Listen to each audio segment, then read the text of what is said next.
2007 সালে জরুরি অবস্থা জারির পর অনেক নেতার বিরুদ্ধে মামলা হলেও শেষের দিকে গিয়ে দেখা গেল যে এম রশিদুজ্জামান মিল্লাত, তিনি সাবেক এমপি এবং জনপ্রিয় একজন নেতা, তো ওনার বিরুদ্ধেও দুর্নীতি দমন কমিশন দুটো মামলা করে, একটা দুর্নীতি দমন কমিশন করে আর একটা ইনকাম ট্যাক্স ডিপার্টমেন্ট করে। তো দুটো মামলাতেই তাকে সাজা দেয়। সাজা দেওয়ার পরে উনি সারেন্ডার করে বেল নেয়। বেল নেওয়ার পরে আমরা হাইকোর্টে আপিল করি। আমরা হাইকোর্টে আপিল করার পরে হাইকোর্ট ডিভিশন দীর্ঘ সময় শুনানির পর ওনাকে খালাস দেয়।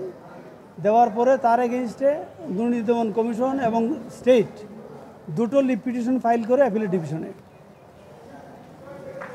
দুটো আপিলের, একটা ছিল ইনকাম ট্যাক্সের আর একটা ছিল দুদকের।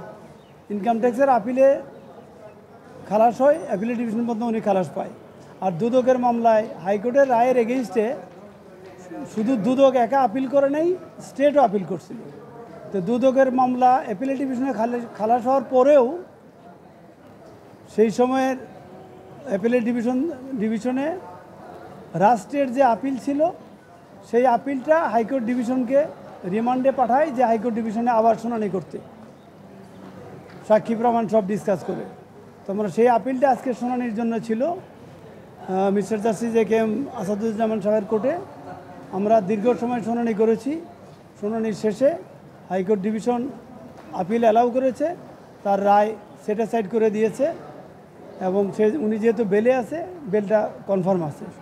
তো আজ প্রায় 17 বছর পর উনি এই দুদকের জাল থেকে, অবৈধ মিথ্যা মামলা, হয়রানিমূলক মামলা থেকে খালাস পেলেন।